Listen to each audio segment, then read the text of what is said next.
This episode is sponsored by Monograph and Arc IT. You'll hear more about them later on in the episode.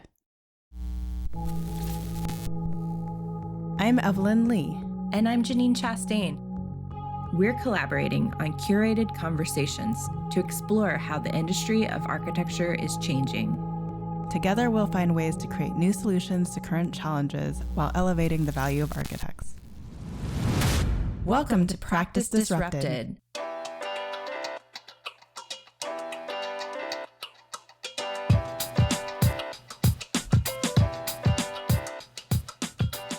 Hello, listeners. Hello, Janine. Hi, Evelyn. Hi, Disruptors. Today's guest is helping architects strengthen their technical capabilities and offering something that both Janine and I wish we had when we started out in architecture. That's right. Christine, also known as Christy, has a growing following on social media, and she's really well known for being the go-to person when it comes to detailing and making your building envelope not leak. Christine, why don't you go ahead and tell us about yourself and a little bit about Building Science Club? Okay, well, my background is in architecture. I have a master's in architecture, and pretty early on in my career, actually while I was still in school, I started working for a firm that was really interested in extremely energy efficient buildings, typically residential, multifamily, and the practice was in New York City. It was Chris Benedict. Fantastic firm, small firm, kind of scrappy firm at the time, probably a little bit still now too, though I haven't checked in super recently. And what I mean by that is scrappy in the sort of jack of all trades mentality in the firm itself, right? So everybody does a little bit of everything. Nobody is too good for, no task is too unimportant. Nobody's too good for anything. And it was a great environment for me as a student. And in any case, if you care about, or if you're attempting to do anything bold with respect to energy efficient design, which certainly this firm was, certainly Chris Benedict was at the time. I mean, her buildings, and still is, but the buildings at the time were using 80% less energy for heat and hot water than a typical New York building. And she was doing it for no extra upfront construction costs, which was absolutely extraordinary.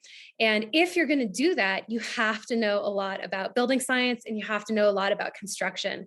And Chris really felt strongly about teaching the apprenticeship model of architecture and making sure that practitioners were gaining experience, or young people were gaining experience in all areas. And so she put me in the field a ton, and I just loved it. I thought it was absolutely magic. It's where the real magic happened, was how what we were doing in the office actually got built. And I guess it's just starting there, I really took to the enclosure details, water management details, that kind of stuff. It matters more when you're trying to make things more energy efficient, because previously we've been able to rely on energy and energy inefficiency specifically to dry our buildings out, right? Poorly insulated buildings and leaky buildings have a lot of energy that goes across them, and we use that, or that energy could be used for drying. So stuff would get wet and it wouldn't really matter because it would dry out pretty quickly. And when we start to pay more attention to energy efficiency and also other things, it's not the only thing, but interior comfort, and there's a lot of other stuff there. But just focusing in on the energy for a moment, if you start paying attention to energy and reduce energy flow across our enclosures, then there's less energy available for drying. So we need to get better at our detailing and controlling water in the first place, and a bunch of other stuff has to change as a result. And I find those trade-offs and that dynamic really fascinating. And I've made a career out of it. So there you go. There's a few reasons that we invited you on the show today. You are very entrepreneurial. You have done some really incredible stuff to help bring the level of education up on these topics. Obviously, you care a lot about climate and having real solutions that are going to make a difference in buildings and construction. But I guess I want to just make sure that our audience really understands this term of building scientist, because I think that not everyone really knows what that is. Can you tell us what it is? It's very applied physics. and it's applying physics to the building enclosure, which are basically the building enclosure is essentially the term we use for the layers that separate the inside from the outside. And so I specialize in those layers. I use the term building scientist because some people are familiar with it and it means something to them. But really, I consider my own work personally as a subset of architecture. I don't view it as separate. I don't view, although a lot of people do approach building science from an engineering angle or even from a scientific angle. I think it's a form of even applied architecture, applied physics, or physics as applied to architecture, particularly in the area of energy and water management. But it's not a whole lot different than, like, architects have been doing this anyway. It's just giving architects, I guess, an understanding or a framework for understanding stuff that they've already been doing anyway. And the better a framework you have for the physics, it gives you more creative freedom in making changes to standard practices in response to a changing climate, changing demands, changing program, changing expectations from our clients, that kind of stuff. So it's the physics, the background in physics to help us understand stuff that architects already do to create comfortable interior environments. Your enthusiasm is really refreshing in this space because if I were in your shoes and got thrown into the field, I definitely would not have reacted the same way you did. So, is there anything in your background that either piqued your interest or maybe made you interested in architecture in the first place that really drew you to this aspect of building and design and construction? Janine and I always talk about being big dorks from an operational perspective, and a lot of people could probably care less about operations. So I'm just overwhelmed by your enthusiasm for an area that I really always struggled appreciating. But given the way you present it, and not just because it's pink and pretty and on Instagram, it really makes it educational and interesting. So what inherently drew you to like this particular aspect? I mean, I don't know. I think it's probably a mix of a lot of things. I do think that people's backgrounds, especially their early background, really ends up affecting what they kind of take to or what path they take. I mean, I think that's probably true in a lot of professions. I was introduced to field work and to this kind of stuff, by someone else who was really passionate about it. So that's normal, right? I mean, even in elementary school, when you have a good teacher who really loves whatever they're teaching, the students start liking it too, or they tend to like it too. So part of it was just that. I had a teacher who early in my career, like right at the right time, who was really passionate about this kind of stuff too. So it was easy to recognize through her, hey, there's something interesting here. I wonder if it interests me too. And then the second part was that two things. One, I had done something first. My undergraduate degree was not in architecture. I was working in marketing for a couple of years before deciding to go to architecture school, and I hated it. I was just really bad at it. I didn't like business at all. It was really difficult, actually, in that for the first time ever, I was really bad at something. And I didn't like it. I didn't like being bad at something. And I think maybe approaching architecture, I got to be a student again. So I was a student when I was having these early experiences in the field. I was a student, and I'd also experienced like personal and professional failure. And I think like both of those things together can make a person open-minded in maybe ways that when you're an adult and you're being confronted with something, you're a little bit more I don't know. There's a higher expectation that you enter something with more competence, and I think that's a big challenge with practicing professionals, architects in training, who have a great deal of experience in the profession, but not a whole lot of experience in this one area. And of course, it's annoying or intimidating, or particularly for people who I think often define themselves as more creative and less technical. This can seem overwhelming and just not that interesting. And then I think our profession actually is organized in some ways that make it even harder to really get at the stuff that I think is kind of fun. And that is that we just don't spend a lot of time in the field. Our profession is increasingly specialized. So acquiring this skill set in the first place is difficult. And I think there's also maybe unintentionally some market incentives to make this stuff seem harder than it is. And that's not to minimize like building science. There is there is physics in it. There's science in the name. So, and there are people who spend their entire lives studying this and dealing with only this, and they're very, very smart and they're practicing at a very high level. And I don't want to diminish that work, but at the level that most architects need for daily professional practice, it's not that crazy. And really, and I think that's what I've sort of tapped into is if I can provide a framework or some clarity to a topic that's otherwise complicated, it makes something that seems complicated accessible. It really is not as hard. Like architects, I think get really intimidated by, or they can, not all of them, but field work can be intimidating, and some of the science behind, particularly water management and energy, can be really intimidating. And yes, there's a real richness if you start to do that. You could dedicate your whole career to it, but there's also some generally applicable rules of thumb and frameworks that architects can incorporate into their daily practice so that they can basically solve like 95% of what comes their way themselves. And then for the 5% of cases where they really need a specialist, well, then they know that they can go deal with a specialist. And then even better, they're equipped to actually work with that specialist better because they have this framework to begin with. And I think sometimes consultants make this seem harder because when we get our professional education either through manufacturers or from consultants who are getting, just not to knock consultants, I am one, but who are getting, they're doing it for free to basically get business for their consulting practice. And the sort of message is, well, this stuff is really hard and therefore you should hire me. Or this stuff is really complicated and therefore you should buy our product.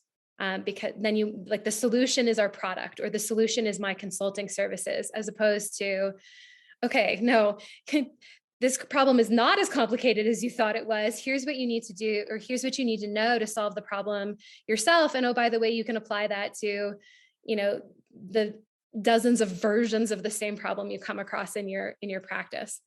I've been talking to a few people about BIM and efficiencies and how architects don't necessarily use BIM to its full extent. But one interesting comment that came up in the conversation, and to be fair, I left the profession before really diving deep into BIM myself, was that there's a greater separation in using this technology from understanding building sciences or how buildings go together in construction. This is because before we hand drew, or at least I CAD'd out details, and I actually had to draw in the various different connections, label them properly, and now we have these three-dimensional blocks that we just drop onto the page. Let's use that same connection that we used in that last building. And I think it just makes it harder for people to understand how things come together, which is why what you are doing is that much more critical for today's architectural practice. But I guess I am wondering, what is your response to that? Have you seen a greater emergence in the need for what you're doing? Yeah, it's hard to make connections sometimes between, not sometimes, a lot of times, between the lines on a drawing and what those lines actually represent in real life. And and that's I think a natural function of the tools that we use to produce our drawings. And I think an important distinction or a helpful distinction is that for builders or for contractors, the deliverable is the building. And for architects, the deliverable is the drawing. Now, that's not entirely a fair characterization because obviously we're not being hired, they're not framing these drawings and putting them on the wall. Our clients want to produce a building in the end. But in terms of how our businesses are organized, we produce drawings. That's our job. And it's stuff that we use to facilitate drawing production isn't always aligned with encouraging and understanding on our part on the design side with what the elements of those drawings actually mean in real life. And I mean, I have mixed feelings about it, obviously, as do I think probably everybody. It's a tool that makes some things easier, but make other things more difficult. So I mean, I guess like everything else, it's trade-off. I want to come back to this idea about training and you kind of mentioned this division that's created around the technical knowledge set. I mean, there are people who pursue becoming a technical architect and they spend their whole careers working towards that. And, in some firms they divide out people who are technically competent and split them away from people who are design focused or have other skills that are, generally pushed in other directions. But I guess there's a lot of things I think around the training component of how we orient people to this knowledge that feels like a massive barrier, especially for people who are very early in their careers. And I guess the conversation that I hope we can go into today is just about confidence and how do we overcome these barriers to get people more comfortable and trained on this stuff earlier in their careers rather than making it inaccessible. So I was curious, a lot to unpack in that, and maybe we can take it piece by piece. Yeah, I have mixed feelings about it too, as I think probably everybody practicing does. There's a huge disconnect between our formal academic preparation for this profession and the actual daily practice of it. And I don't know what the ideal, combination is with this stuff. I think also it's so easy to compare in our world right now, with just particularly with social media. So when we compare how our profession is compared to other professions and our level of competence uh, upon graduation versus the level of competence of other technical professions at their graduation and entry into the professional paid world, I don't know. It's tough. It's hard to come up with sort of an ideal model for this kind of stuff. I do think it's okay that we encourage people to pursue specialties within architecture. So in general, it doesn't. I don't see a huge problem of principle with more technical oriented people pursuing that and starting to pursue it early, and more design oriented people pursuing that and being encouraged in that. But I do think that one of the things we obviously have to be really careful of, which is I think what's happened in a lot of places, is that we make these decisions early on and end up not benefiting from at least a basic understanding of what else is going on in our profession. We are generalists in our profession, and it's okay to be generalists, but it's difficult sometimes to maintain that because there's just so many subspecialties, right? It's hard, right? It's not just the part that I do. Like, what's an art? What is a typical residential architect to do with understanding, so the building science stuff, water management, energy efficiency, and acoustics and indoor air quality. And there's all kinds of specialties that we ought to know something about, but it's really hard to acquire that skill set. And it's hard to do that even if we had programs in schools that did this a little bit better, which I think we should. I think we should always be improving this kind of stuff. But I think when I was a student, I wasn't, even if someone taught me this really well, I didn't have the context to apply it. It wouldn't mean anything to me. I wouldn't understand what I was really learning. So you kind of have to learn this as you're practicing. But that's very frustrating because you learn through doing, and it's extremely uncomfortable when you are on a job site and you're supposed to be in charge of some stuff, and you're representing your firm, and now you're supposed to kind of learn something in front of your contractor and sometimes even your client. And that's a really difficult position to be in. So I don't know, I just try to help people make that process less uncomfortable for them. But I think in a certain sense, it's uncomfortable. And we're all adults doing this. That's hard. It's hard to say, I don't know this, especially when it feels like something that you should know. And when you're on a job site in a hard hat, and let's say you've been up until then pretty focused on design, it can feel humiliating. We're sort of presuming that we are always partnering with people who are good natured and pretty decent. But I think a lot of times we can really be in our profession taken advantage of and railroaded by contractors and subcontractors who want to undermine our position in front of our clients and position themselves as being the ones who really understand how this is working, and your architect is just getting in the way. And now this is, I work with great contractors. That's not been typical for me in my profession, but it's also not been uncommon. And architects, I think, get pushed around a ton on technical stuff.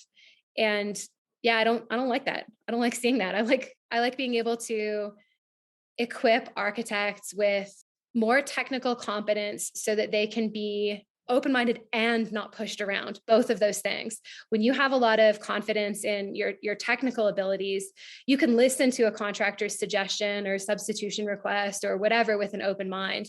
You don't have to say, you can say yes more often. And you're also less likely to get pushed around. So I guess in the ideal setting, it's to make you more open-minded. In the sort of difficult setting, it's to avoid getting taken advantage of, which happens a lot, particularly younger in your career. Which I just I don't like seeing that at all. Makes me so mad. Oh, I used to work in public projects in California, and as you know, it's always lowest bid. Yeah. So there was a saying that the contractor was trying to change order their way to a profit.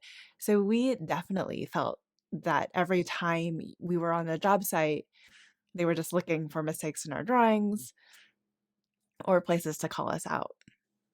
Yeah, and unethical contractors sometimes I worked for one once that, oh gosh, I just hated working for them.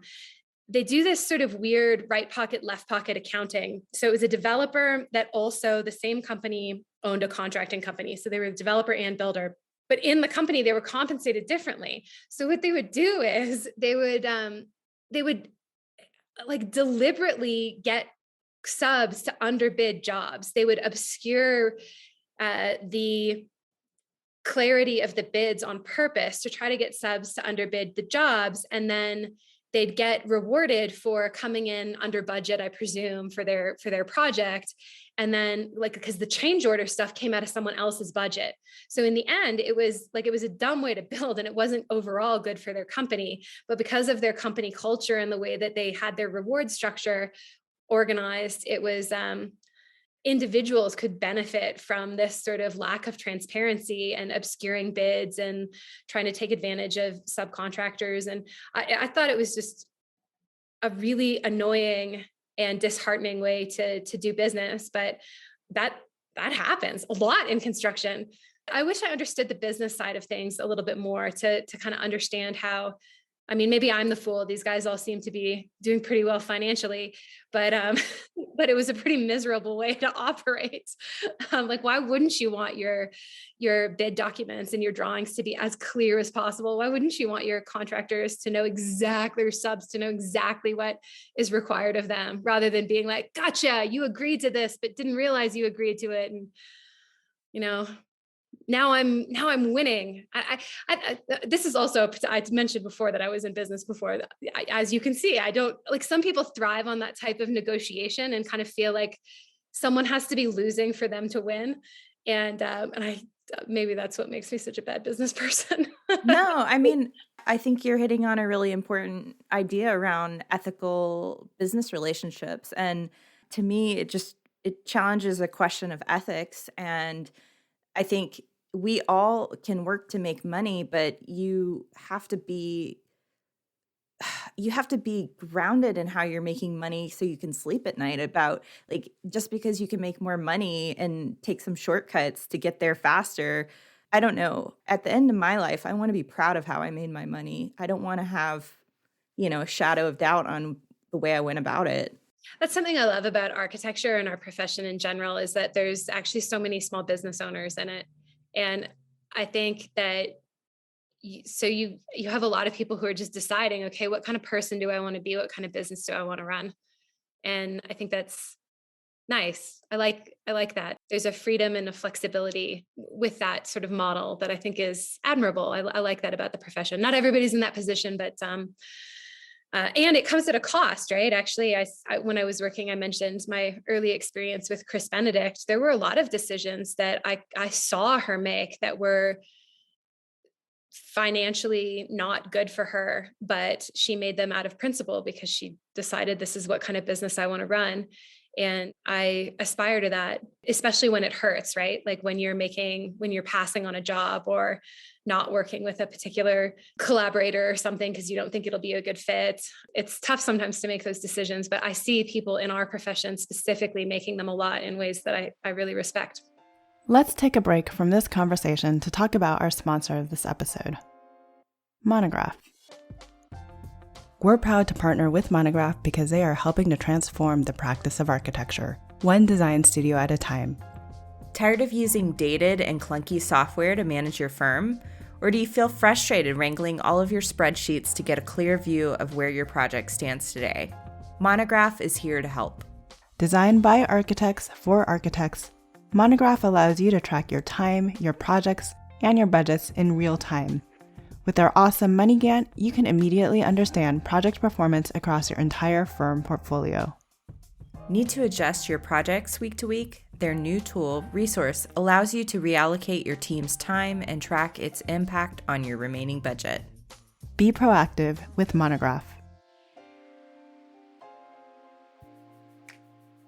Our friends at ArcIT are helping architecture firms with their technology solutions, including fighting back against ransomware and cybersecurity attacks. They recently told us about one San Francisco-based design firm they help who had 3 ransomware attacks in a span of 6 months. Their latest hit took their generic IT provider over 7 days to recover the data. Yikes. Imagine not having access to your project data for over 7 days. For a mid-sized firm of 40 people, that's a lot of people not having the ability to do work on their projects. Cyber attacks are a growing challenge in the hybrid world, and they are costly. The firm leadership estimated that the pure financial cost of the business was just over $100K, not accounting for the tremendous mental pressure the team experienced during the attack and subsequent recovery. However, it's important to mention that proactive architecture firms can get ahead of these type of technology threats. As you consider your technology infrastructure needs for your business, be sure to check out ArcIT. They're a trusted IT provider who is in the business of helping architecture firms, and they offer tailored solutions for design studios, small, mid-size, and large. ArcIT is offering a free 15-minute cybersecurity assessment to help you determine how secure your business is. During the assessment, ArcIT will help you identify your top 3 highest risk areas in your business. Speaking of risks, ArcIT is also sharing some helpful tips with Practice Disrupted listeners that you can implement tomorrow to ensure your business is secure from cybersecurity threats. Their latest tip is to use different passwords for every service and use a password manager such as LastPass to keep track of them. Tune in next week to hear the next tip from ArcIT. To take your security solutions further, contact ArcIT at www.getarcit.com/PD to set up your free 15-minute cybersecurity assessment, or speak to them about custom solutions for your design firm.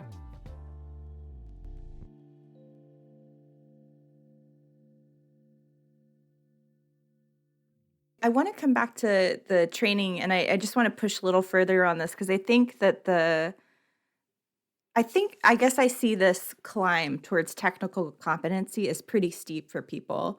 I mean, I've seen people there just last week. I was in one of the Women in Architecture Facebook groups, and there was this young person who was saying she just started a new job at a firm where the first month she was onboarding and she was training and it was going well, but as soon as she kind of got out of her comfort zone, all this self-doubt came up. And I've certainly experienced this in my own career when I was practicing and I was really on the course for becoming a licensed architect, trying to climb that ladder of technical competency, understanding what the lines in your model and your drawing mean. It can be really overwhelming.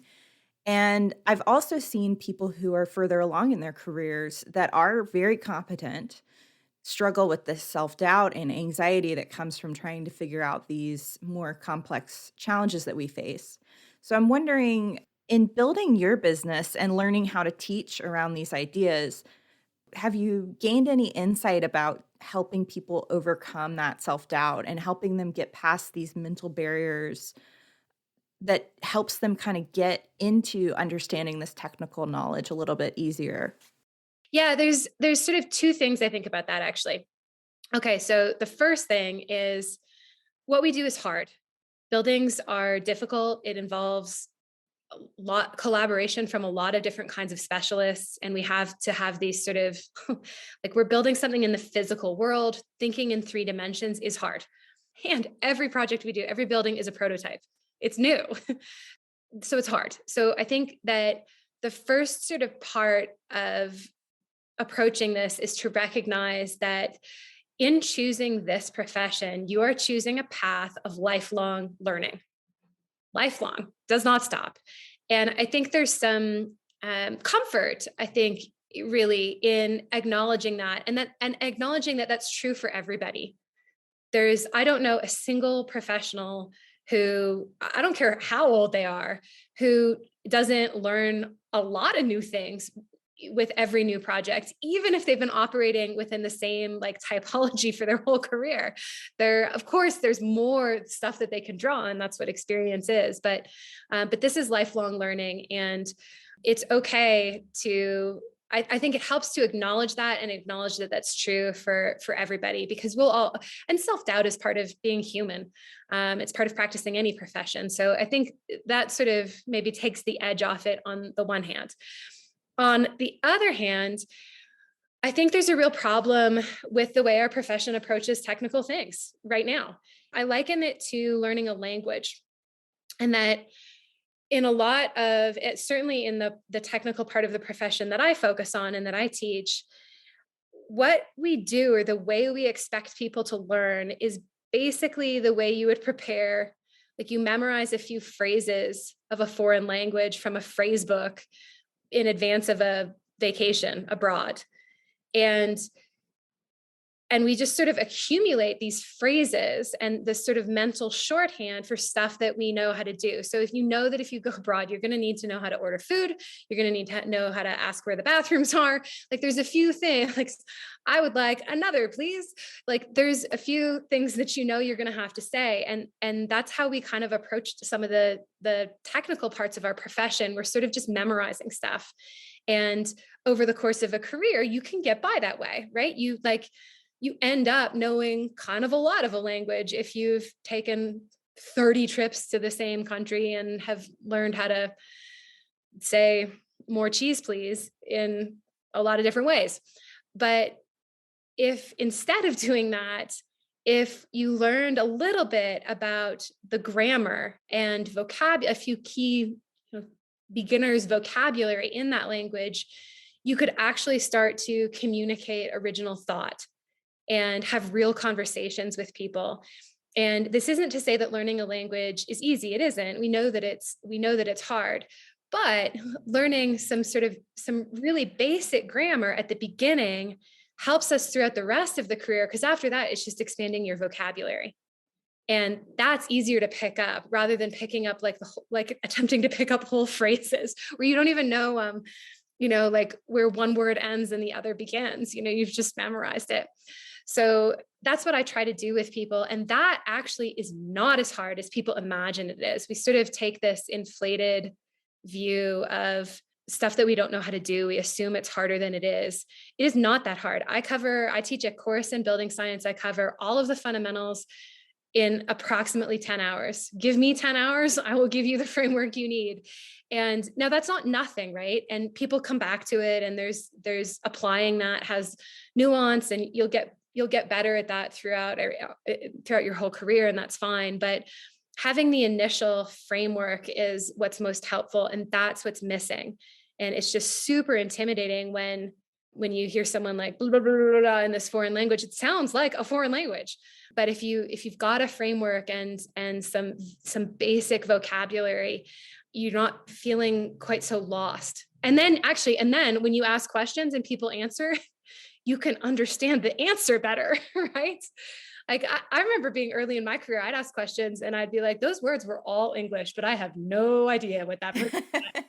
And that's what it is. That's how I approach building science and building enclosure design and detailing, is from this really first principles aspect. Like, what are the basic things that a practitioner needs to know for daily practice, and how can I present that with as much clarity as possible, and let them apply that in ever more complex situations.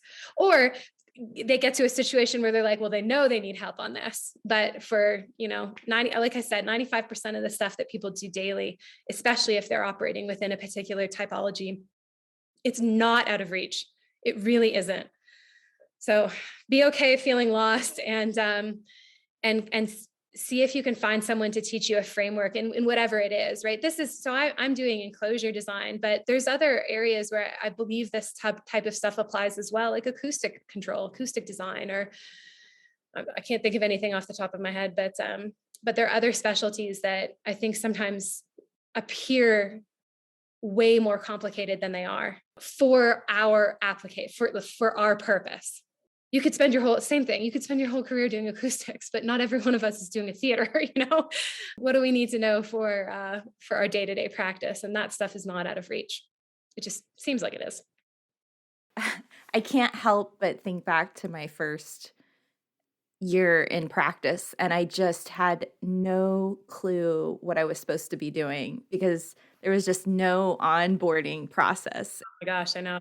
I really wish I had had someone like you, Christine, who was showing me kind of that just some entry points into some of this stuff, because I don't think that the model that we have inherited of throwing people in the deep end works for everyone. And for me, it really did not work. It just kind of stalled me out from any growth because I just didn't know.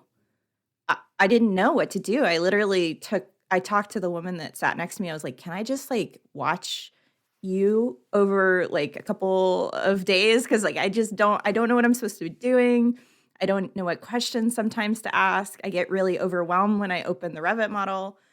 And like just I really think that the challenge that we're kind of facing in practice is we need to be better about helping people early in their careers, starting into this career, like onboarding, coming in, understanding how to get oriented into a project team or on a job or on a, whatever they're working on. It's demoralizing, and I've been there for years. It's very difficult to spend multiple years going into work every day feeling like I don't actually know how to do the majority of what I'm going to be asked to do.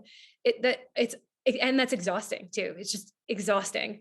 And then every year that goes by, that disconnect between what you think you should know and what you actually know gets bigger and bigger and bigger. And then you feel more self-conscious. No, I don't like it. That's actually sort of how I started, or how Building Science Fight Club started. Is I had this experience in the technical side of the profession where I went through that too.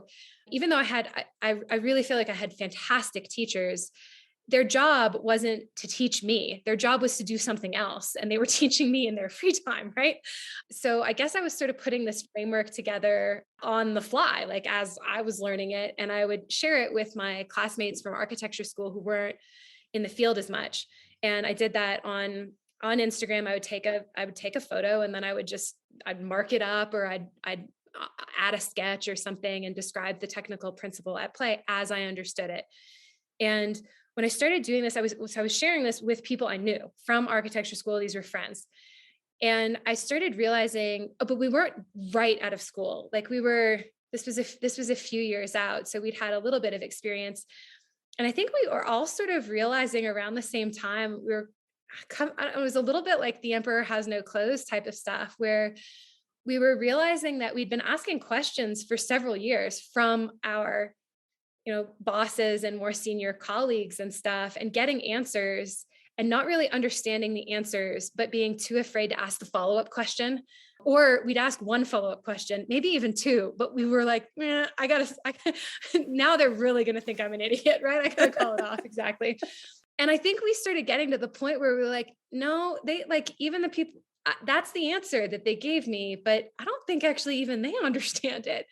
And it was a kind of a crazy realization that people that we had otherwise looked up to didn't actually understand this stuff very well either.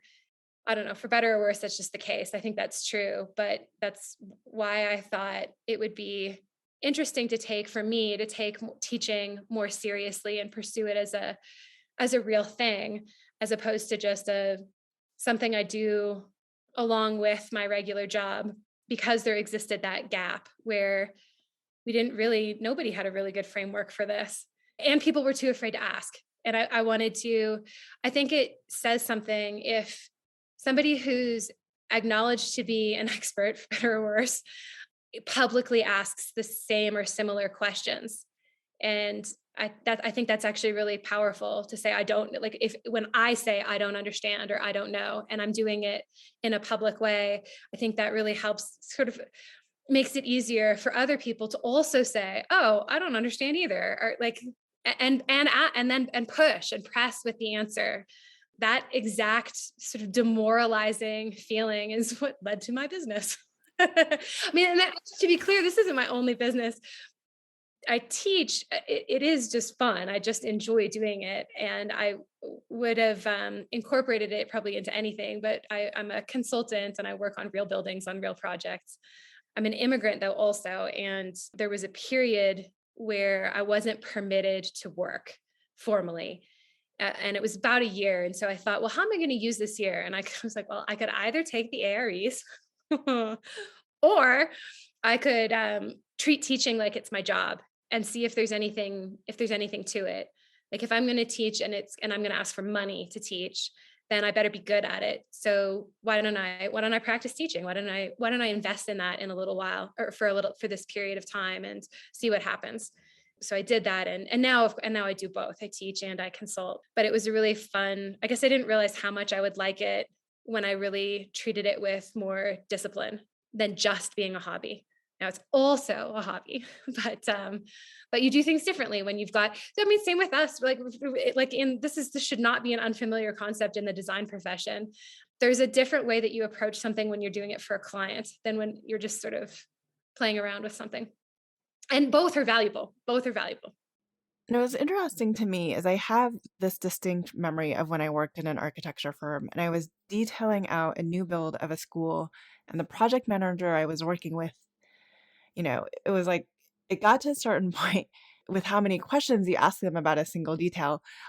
Or the project manager I was working with, I had a lot of questions about details because I'd never detailed a school like this. And it was just really clear to me that he kept giving me weird looks after I had hit a certain percentage or a certain number of questions.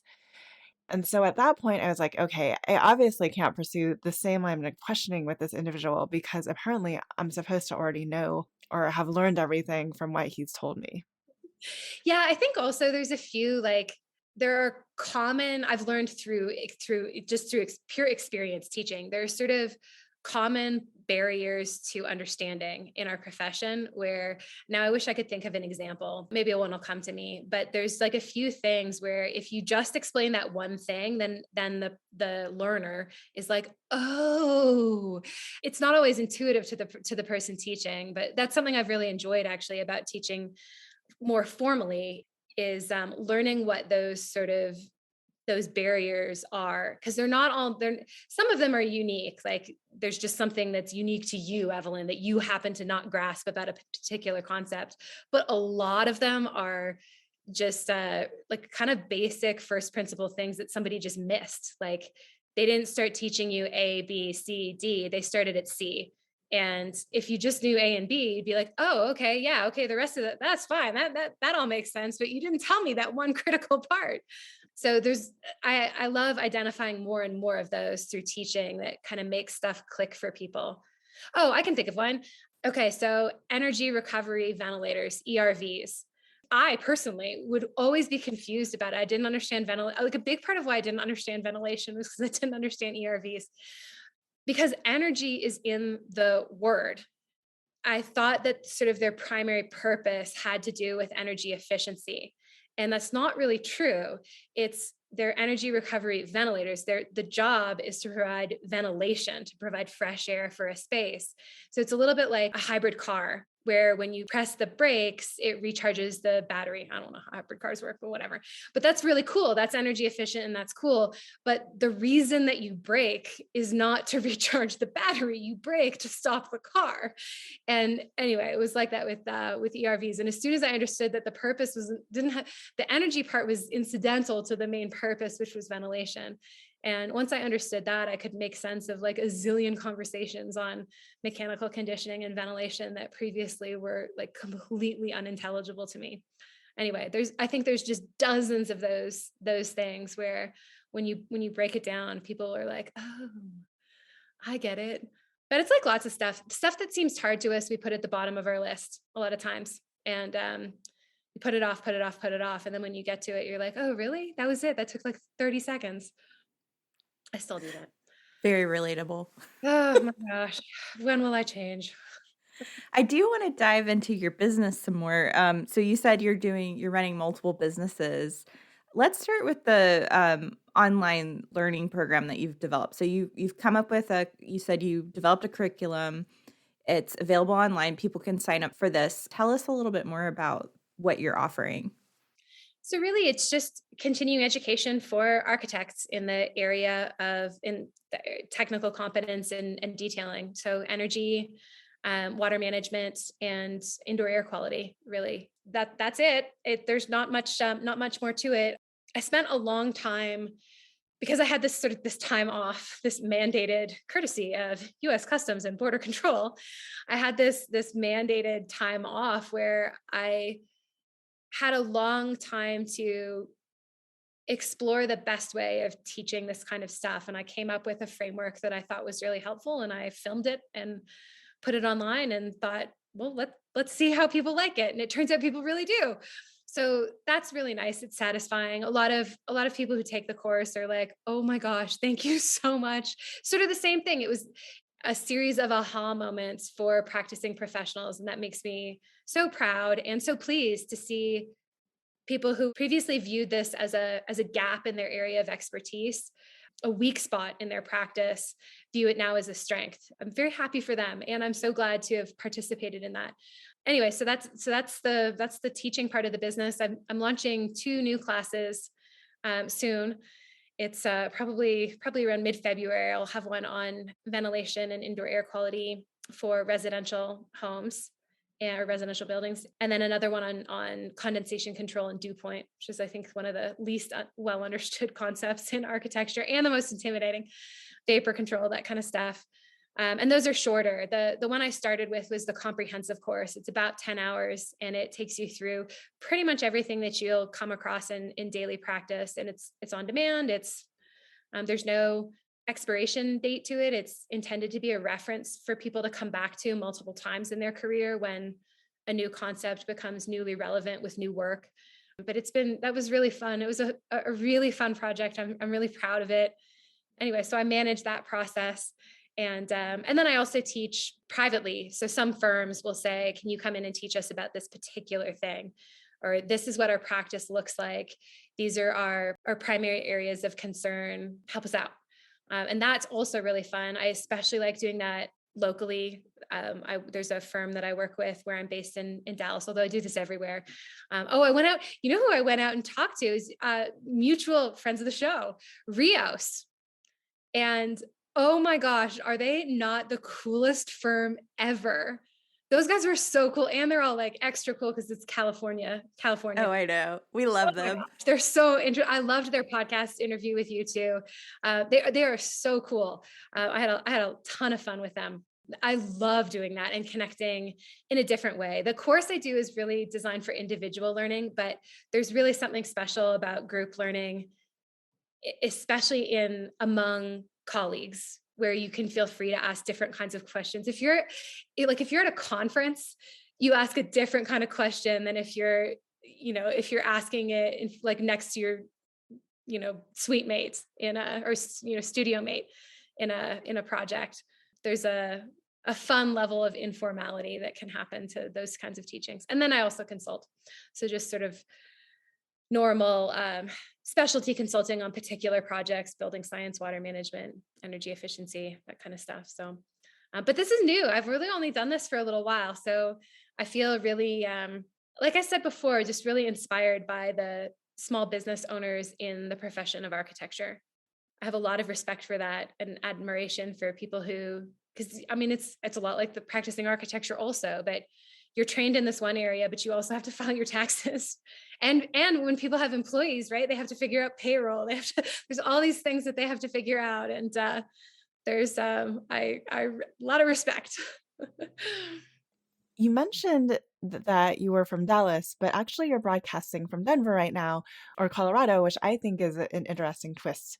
That the pandemic has allowed us to change how we do work and where we do work.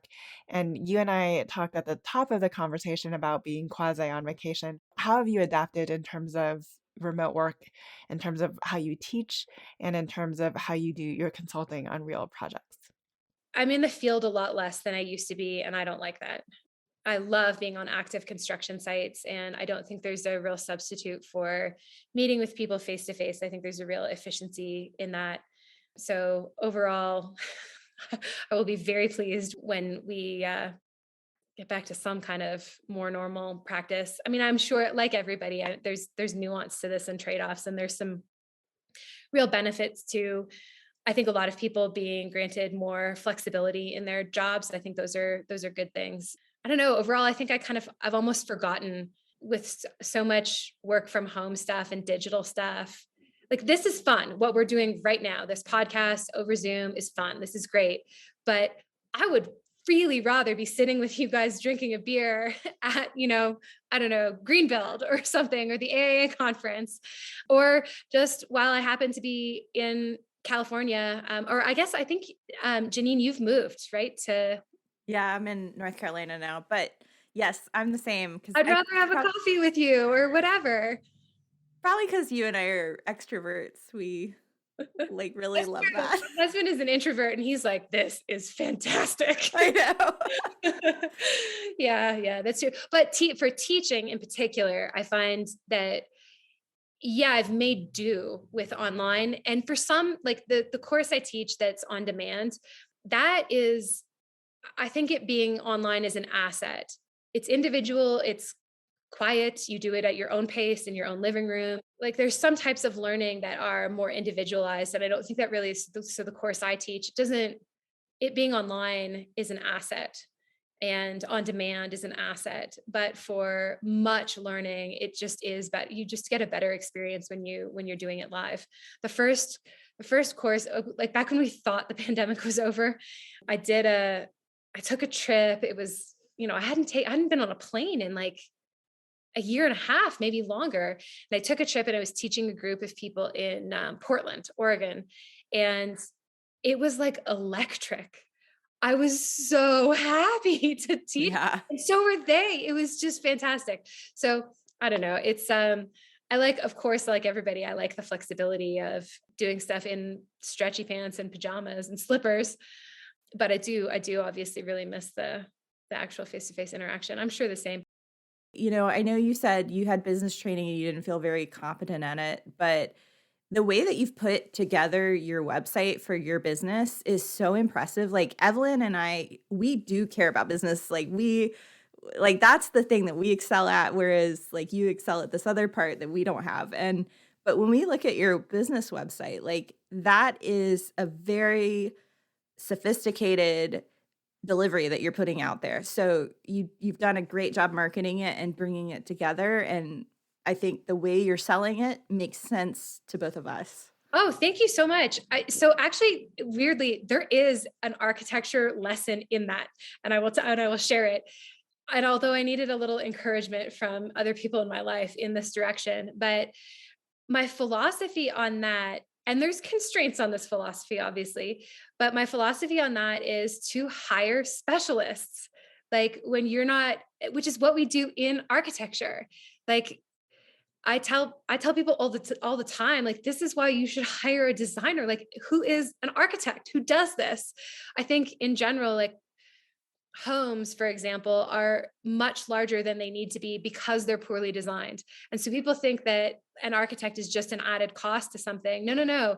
An architect is a specialist who will make better use of your limited resources. And I kind of felt that way with my business also, where there was a time, so I had this course and I wanted to teach this course, but I thought, okay, so I guess I could film it and edit it myself and just teach myself that. And my husband was like, listen to yourself. In no other circumstances do you recommend that people just do that. They just wing it. Like, go hire someone who's good at this. And anyway, so I didn't do the website design myself. I didn't do the filming or the editing myself. There's obviously limitations on that. I also didn't so I hired somebody professional to do those things, and I'm glad. Thank you for that's high praise coming from the two of you that it works. But Money well spent. thank you. And it was I thought it was a pretty modest investment, but it was an important one. But there were other investments I didn't make. So, for example, I have a sort of general hierarchy in how I represent things in my teaching. Like there's a consistency to the colors. So the bright pink always means something flexible.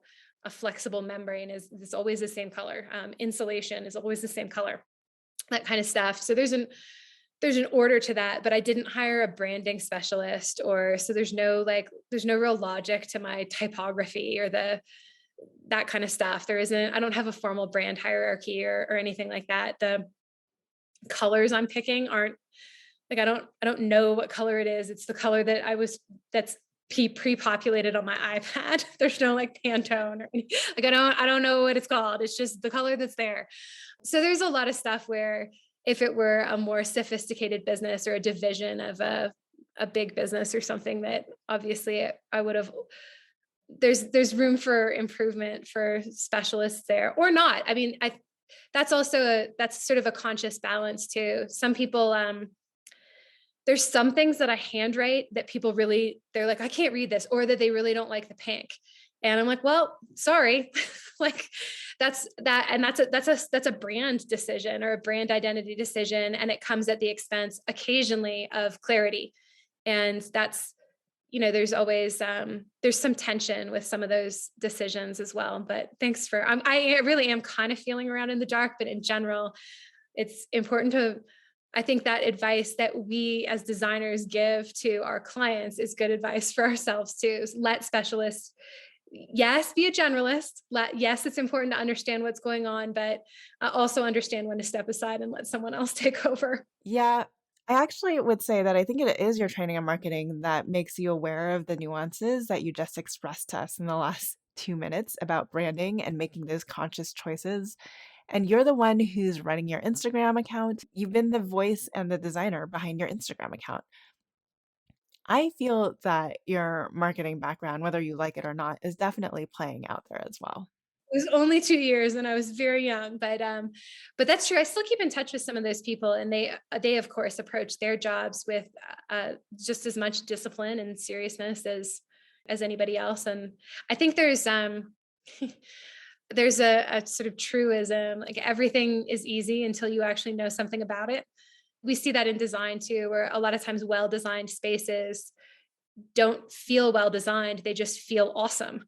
They're not you're not noticing the design. You're noticing whatever else the designer wanted you to notice or experience in the space. And I try to kind of get out of my own way in terms of teaching in the same way that it's yes, it should be appealing and there's a brand aspect to it as well. But the goal is to actually make the information itself beneficial. And I think that's why it's been successful. Maybe it could be because being like an influencer is sort of in and of itself valuable or popularity is seen as its own end.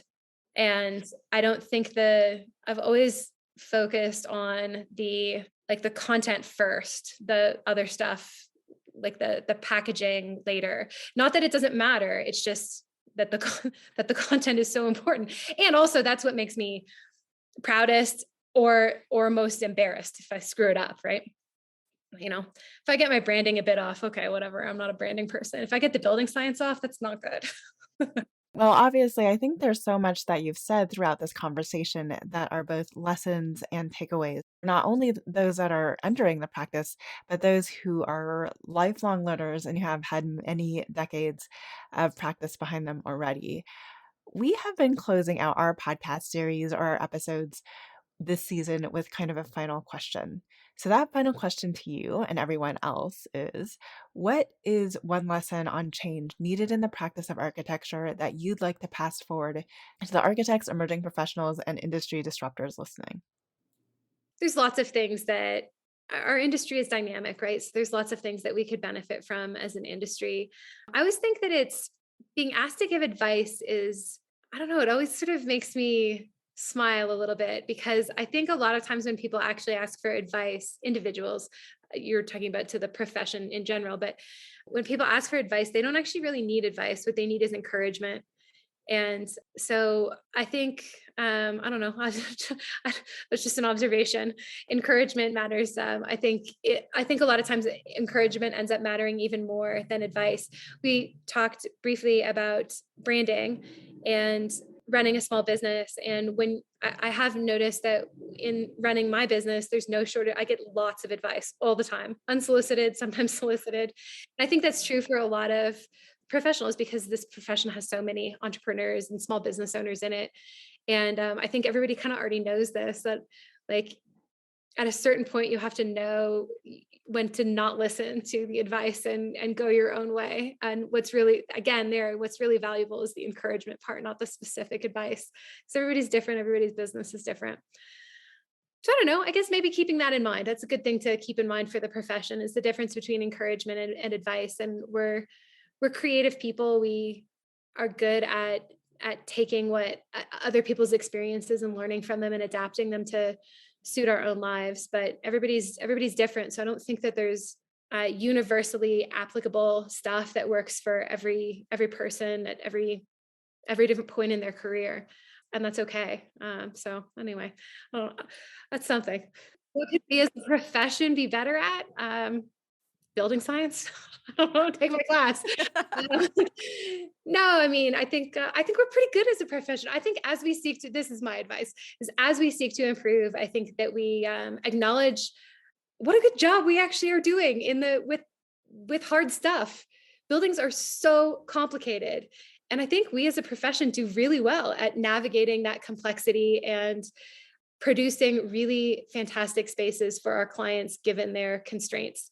Not an excuse to stop, not an excuse to be lazy, but I think maybe an encouragement. We do, but we really build very differently than we used to build even 30, 50 years ago. And maybe that's my advice is always be improving, but appreciate the change and the progress. Things are not the same as they used to be. And it's helpful to acknowledge that. Thank you again to our podcast partner, Monograph. Learn how Monograph can help you take control of your firm's financial health. Follow the link in our show notes or visit practiceofarchitecture.com/monograph so that Monograph knows that you heard about them from us. Thank you to ArcIT for their support of this episode.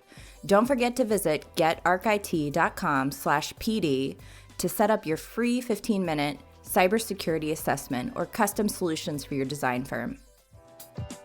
Hi, Disruptors. If you like the content from today's show, you can find all of our past episodes over on practiceofarchitecture.com/podcast. Be a part of the conversation by joining us, our speakers, and others in our community at practiceofarchitecture.com/community. Our social media handle is @practiceofarch. That's @practiceofarch. We love to hear from you. Drop us a note to say hello. This show is part of Gable Media. You can learn more about other podcasts and video channels in our community by visiting gablmedia.com. Thank you for joining us on Practice Disrupted, a podcast by Practice of Architecture. Tune in next week for a new conversation on change in the profession.